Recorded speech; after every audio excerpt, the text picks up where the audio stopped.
Today's episode is going to be incredibly helpful for you if you are planning a custom new build, because I'm going to be sharing with you the 4 non-negotiable independent inspections that you should be doing during construction to ensure your new home is healthy. And if you're new here, I'm Christine, licensed general contractor here in Southern California and holistic construction consultant on projects all over the US, helping you build homes right from the beginning. So I want to talk about inspections, and I'm not talking about the city or county inspections that are part of your permitting process. We go above permits, like just permitting requirements are bare minimum building standards. That is what building codes are. They're the floor, they're not the ceiling.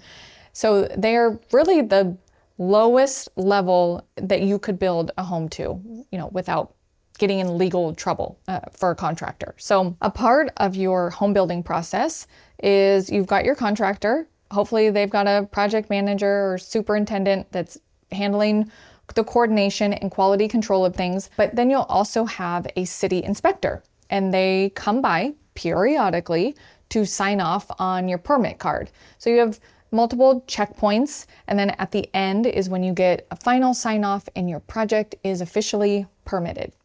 Yay.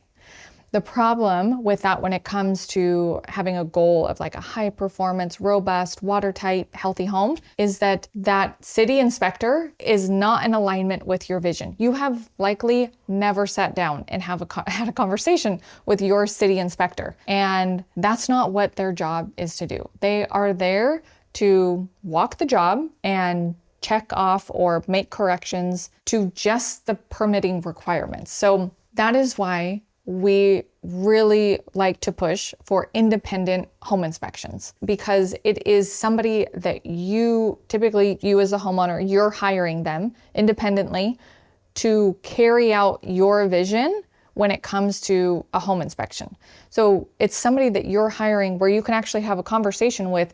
I'm really concerned about the moldy lumber, or I'm really concerned about the moisture content, or I have concerns about maybe the vapor barrier below the slab goes down. Those might even be conversations that you may not be able to have. And that's okay. You can even just have a conversation with the inspector and say, I am coming from a home that ruined our family with mold. We had water damage, we had leaks, we had this, we had that, and I just never want to go through that again. So I want to hire you to go out and do independent inspections. This is the best money that you can spend during construction because it's very cost effective. For the most part, a new construction independent home inspection is a couple $100 each time they come out. But what they're doing when they come out is you've already had a conversation with them, shared a bit about what your goals are, and when they come out, they are taking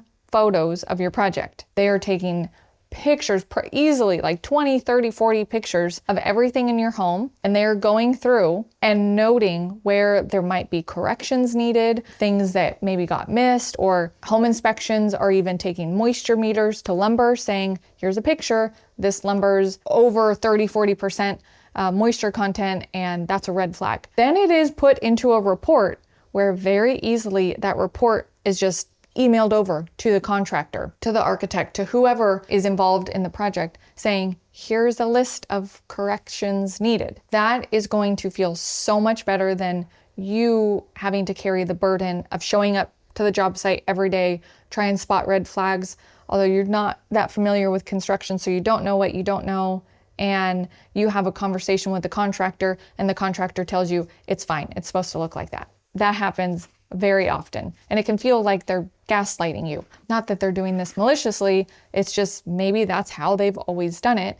And for your project to be a healthy home and really hit your goals, you should be able to have an independent home inspector come out and do all of that documentation. It makes for a much more streamlined conversation where a licensed independent inspector came out. This is what they found. Mr. or Mrs. Contractor, please make these corrections. That's a much simpler conversation than you feeling like you have to show up and spot things that might or might not be done incorrectly. So if you're going to go down the path of hiring an independent home inspector, there's at least 4 inspections that we like to see. Now, our full comprehensive inspection list for our consulting clients has over 50 inspections on it. Some of them are handled by the city, some are not.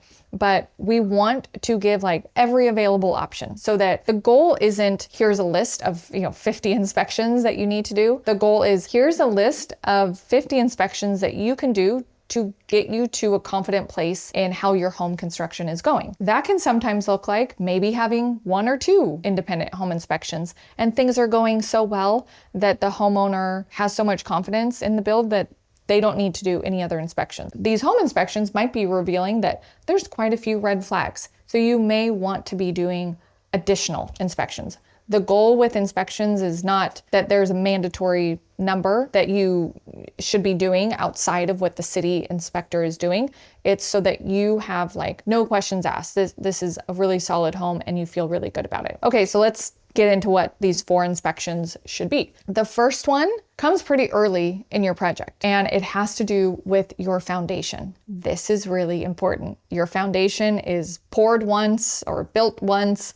It is a one and done type of event. Your foundation will be there for the life of the home. And so doing a pre-foundation inspection that can either be looking at the soil compaction. There's a lot of homes that are going through some foundation issues right now in certain regions. And it could have been because there was not additional oversight before that foundation was poured. But that could be a soils engineer doing an independent inspection. But usually there should be an independent inspection before the foundation is poured. This can also be looking at if you have a vapor barrier down and you're doing a concrete slab. It can also look at the taping and the seams and making sure that it's not ripped or torn. It can also be looking at the rebar that's laid. The idea with an independent foundation inspection is that all of the eyes have been on your foundation before it's poured, from soils engineer, architect, independent inspection, contractor, because it's just a really important part of your project that you cannot undo. Whether it's a basement, crawl space, slab foundation, there should be an independent inspection of that before it is poured. And then if we were to move to number 2, after your foundation's poured or built, that's when all the framing happens if you're doing a stick frame home. But all of the framing starts to go up. And then from that point, it's really important that everyone's moving quickly to get the framing up, the roof on, the windows in, so that you're dried in. Once you're dried in, that means if a rain event comes, that you're not gonna end up with puddles in your home. So it's usually a good 3, 4 to 6 month process if it's a larger home, but there's a good handful of months where the home is exposed to the elements. And so doing a rough framing inspection, that could be a really good consideration. This is sometimes referred to as a pre-drywall inspection as well. The most critical inspection to have, aside from the foundation, is a pre-drywall inspection. And that is where it is the last time that anyone will have eyes behind the walls, because it's going to get covered up with insulation and drywall, and it's the pretty stuff after that. So doing a either rough framing inspection, pre-drywall inspection, this is where they're looking at the structural elements. They're looking at penetrations of electrical and plumbing. They're pressurizing the plumbing lines if they aren't already. They're going through and checking for drain line leaks and plumbing leaks. They're also looking at the moisture content of the framing, because if your framing is too wet, it should not be closed up with insulation and drywall. That is not something your city inspector is doing. I'm sure the city inspector doesn't even own a moisture meter. So things that go beyond just the code minimums that I talked about, this is where an independent inspection is really designed to carry out your vision, and they should be acting as your eyes and have knowledge around doing a new construction inspection. So doing that pre-drywall inspection, they're going to be looking at things that relate to building code. They should be, but they're also going to be looking at things that might need corrective action that would just go above and beyond code minimums, like the moisture content, anything related to the plumbing and the drain lines and the electrical. We see a lot of electrical issues just on how panels are wired, and it is 1,000 times easier to catch any of these things at the pre-drywall stage than after the fact. Do not rush to get to insulation and drywall, because you will not know what's happening behind the walls after that happens. And that your home is protected. If you've got windows and the roof and everything on, a rain event shouldn't be causing damage. So take the time to have these independent inspections and make sure that, before you green light having insulation go in, that everything is really dialed in. We also typically see like the mechanicals getting some testing at this stage as well, because again, it's really just a big pain if you are having to rip out insulation, drywall, and backtrack after that. So a rough framing inspection is a really good idea. Then another one that we are just so adamant about doing on every single project, and with very good reason, is the third inspection would be leak testing of the windows. This is so valuable. It is not a couple $100 inspection. So it is an investment. It's usually somewhere between like $2,000 to $4,000 for the inspection. And it's usually like a 1-day inspection to start. But if you were a fly on the wall on all of the homes that we have had leak testing done, your jaw would drop of just the amount of homes that do have window leak issues in new construction settings. Now, these are the homes that tend to have more issues are ones that were maybe like a retrofit or an installation, or if there was not an architectural drawing that talked about window flashing details. And we've gotten our process down to really minimize any of those like undetected leaks that are happening when the windows are newly installed. But one story where I was working with our leak detecting company here in California, and I had asked him, how many of these new construction projects are you going on where you are showing up 1 day of leak testing and there's not one leak?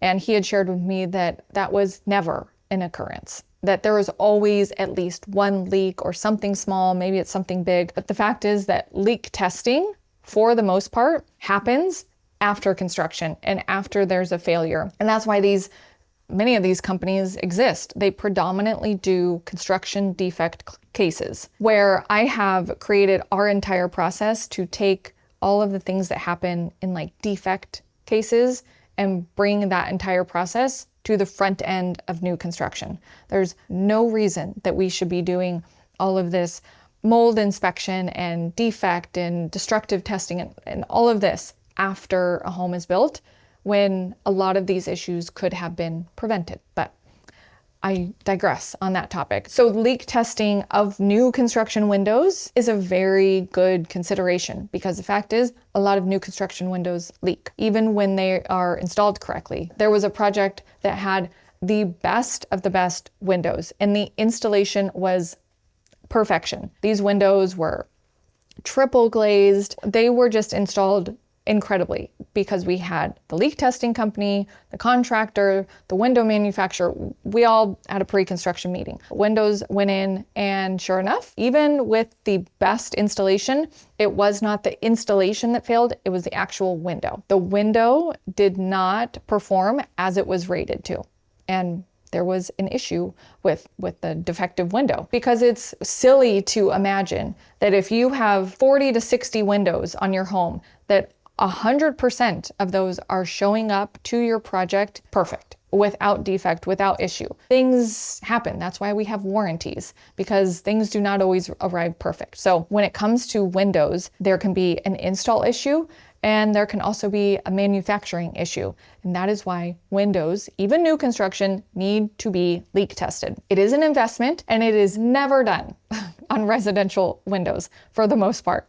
It's typically something that's not a part of the process that you would be responsible for handling independently and hiring an independent leak testing inspection. But I can tell you it is so valuable to find even just the smallest leak that can so easily get corrected during construction than discovering 5 years down the road that this small leak ended up now damaging drywall and insulation and baseboards and things that could all have been prevented. So when it comes to windows and any construction, the golden rule is to trust but verify. So window leak testing does not mean that your contractor is negligent and doesn't know what they are doing. It's just a fact of life that you have humans building your home and human error occurs. And so leak testing is a very valuable inspection. Okay, then the fourth inspection is another one that just doesn't get done often enough.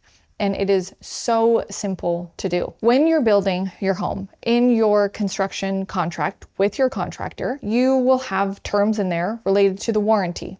Like, what is the warranty that you get? Most commonly, it's going to be a 1-year warranty, meaning after the home is completed, you have a 1-year warranty. We also have warranties on our vehicles. A 30,000 mile warranty or a bumper to bumper warranty. I'm sure far more of us are taking vehicles in before that warranty expires to see, like, is there anything that needs to be corrected? Is there anything that needs to be caught before this warranty expires and it's all on me? Why are we not applying that same concept to our homes that are 10 times the cost of probably a vehicle that we're purchasing? So a warranty inspection makes so much darn sense, and not enough people are doing them. Because if you are, going through the process of just enjoying your home, and you may not have any idea that something could be going on in the attic, or there might be something that came loose, or ductwork that got loose, or anything that happens within that first year of owning the home, you should be able to go to your contractor with a warranty inspection before your 1 year is up, or whatever your warranty period is, and say, I had a warranty inspection and here's some minor corrections that need to be fixed. Because after that warranty is up, you don't have any recourse really to get those minor things fixed by them. So doing a warranty inspection, again, it's a couple $100 typically done by an independent home inspector, but they go and take photos and they document and they generate a report that is so easy to communicate right over to the contractor. So we typically like to schedule these like month 10 or 11 if it's a 1-year warranty. And that way it's just very clear of like any things that need to get picked up by the contractor, send it over, and they can actually get fixed before your warranty expires. Maybe not everything on there is a warranty item for the contractor, but at least you would know about it. And it may be a maintenance item for you to take care of as the homeowner. But doing a 10 or 11 month home warranty inspection is such a good idea for you as the homeowner who's responsible for maintaining it. You want to make sure that you get that in before that warranty expires, which is typically a 1-year warranty. So 4 inspections that are really critical. We have many more inspections that we'd like to see, but doing the pre-foundation and then your pre-drywall inspection and then leak testing is another one that we just really like to see on projects. And then 4th would be your home warranty inspection before that warranty expires. So I hope this episode was helpful for you to at least start that conversation or have that knowledge before you start building on what some of these independent inspections could look like. But if you are planning to do a custom new build and you want full guidance and a high level of support from start to finish, we would love to learn more about your project and see if we could be a really great fit to work together and not just have these 4 inspections, but give you 50 more to choose from so that you feel really confident in the outcome of your home. So if you'd like to share more about your project with us, click the link below.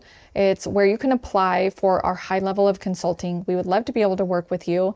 And we do share podcast episodes every week on YouTube. So be sure to check out our next episode because we're always sharing a ton of valuable information in your new build process. So I'll see you on the next episode.